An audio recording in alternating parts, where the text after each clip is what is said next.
I do remember meeting up with like a girl who was kind of like a stalker back when I wrestled on Valentine's Day. Did I tell that story on the podcast? No, tell us about this misconnection. Yeah. It was like my freshman year of college, I think. I've been wrestling for like a year. It was when I first, I remember it was when I first turned bad guy. Ooh, because she was really mad at me, and I wasn't sure if it was because I ditched her on Valentine's Day or because I had become a bad guy.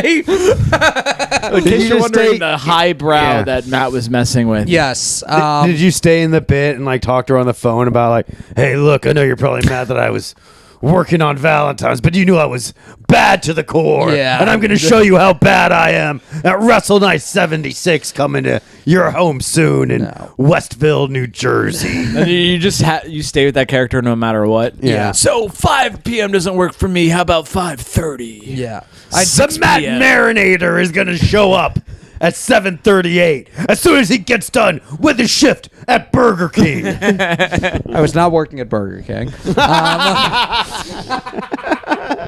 Everything else you said about me, I'm okay letting slide, but come on. I'm a McDonald's bro through and through. Yeah. Well, when it comes to the stories about Matt, he has to have it his way. Yes. Is that Burger King? That's Yep, McDonald's. that is. No, Burger King is have it your way. Yeah. Yeah. You got McDonald's it right. was like, I'm loving it, and also, have you had your break today? And we love to see you smile. We love to see you smile. That was a good one. Ba-da-ba-ba-ba. Yeah. I'm loving it. So yeah, I remember it was on Valentine's Day. There was this girl who I guess she either Facebook message. Ooh. I don't think I gave her my phone number at the You time. did. Come on, man. I did. I was like 19. But your mind was older. My mind was older, yeah. But she wanted to come out to where I was going to college on Valentine's Day. I had never let those two worlds blend. Like the wrestling world, I would go out on the road on the weekends. You were and professional. Yes, I separated my college life. I was Matt Maran on campus, and then I was Nick Matthews on the road. That's so funny. I really did think I was living some like double life. That's so good. You walk out of fucking class, you put shades on. Yeah. But so I told her where I went to college, and she was like, okay, I'll meet you there. I'll let you know when I'm there. And she like hitchhiked her way out there. I didn't know she was going to do that. Just spend Valentine's Day with me. I knew she was kind of crazy. Did you fuck her? Of course you did. No, I didn't. Well, because we met. Why? We met at the mall, and as we were walking around the mall, I guess, I don't know at the time if I like, in hindsight, I should have known she was crazy from the beginning. I think it took a little while for me to realize. Once we were like walking around the mall and she was talking about what our kids' names will be. Nice. What were some of the theories? I don't remember. What were the kids' names? Bobby, Joseph, Finnegan, Babastis. Yeah, mostly. Okay. CM Punk. Yes. Triple H. Undertaker. X-Pac. Yeah. Yeah. X-Pac Matthews. X-Pac Matthews. See, unfortunately, I don't think she ever knew my actual name. Thank goodness. What if she's listening right now? She's like, Nick, how could you say that? Oh, no. Nicholas. Yeah. She thinks you're doing a podcast character called Matt Maran. Yeah, but don't worry. One day I'll have a kid, Ultimate Warrior Matthews. That's beautiful.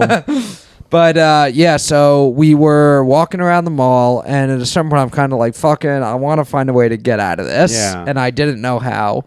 And we were waiting at the bus stop to go back to campus, where we would probably hook up. Nice. But I, at that point, was more in, this is not good, and I want to get away from this. Mm-hmm. She decided there was something in one of the stores she wanted to go get, that some makeup or whatever that she saw. And she's like, I actually wanted to go get that. I'll run back in. You can wait right here. And when she was in there, a bus came. And I got on the bus and went back to my dorm. Turned my phone off because she was calling nonstop, and I'm not proud of this story.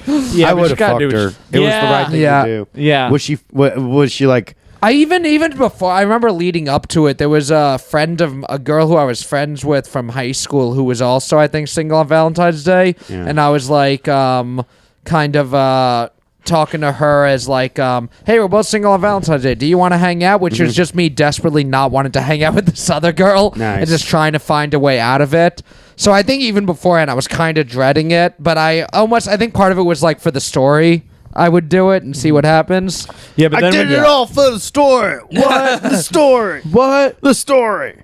So I get back to campus. The next time I see her is when I'm on that show in Jersey. Nice. Where the independent show was. And what I did, I think, so the storyline where I became a bad guy, I had a match with the guy. I was the good guy. He was the bad guy.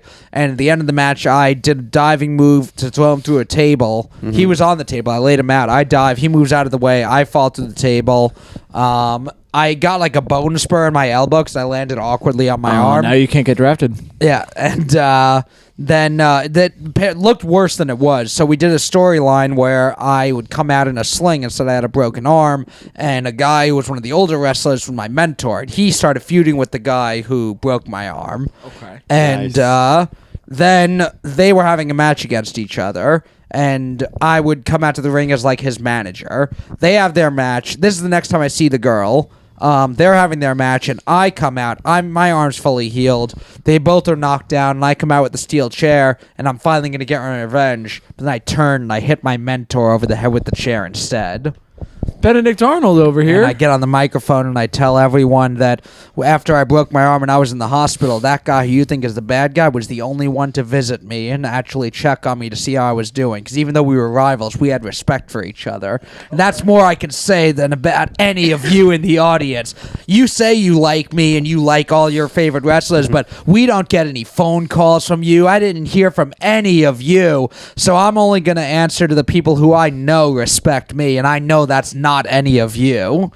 And then I walked out with the bad guy. We held each other's arms up, and I saw her in the crowd looking very angry with me. And the next time we talked, she ranted about how I was a disrespectful young wrestler who turned on my mentor. No mention of you ditched me at the bus stop during our date on Valentine's Day. No, it was that I'm an asshole because I have no respect for the veterans of professional wrestling. That's funny. That rules so much. You should have proposed right then and there, Matt. Yeah, dude, you're never going to find a woman like that ever again. You know what, babe? You're right. Yeah. I can change. Yeah. Matt walks into the wrestling office the next day, 9 a.m. They're all wearing business casual. And he goes, guys, we have to rewrite the story. I have to be a good guy again. Yeah. Someone that impresses, that respects the veteran wrestlers. And they're all quiet. Yeah. And one of them, he puts down his lunchbox and he says, Matt, is it a girl?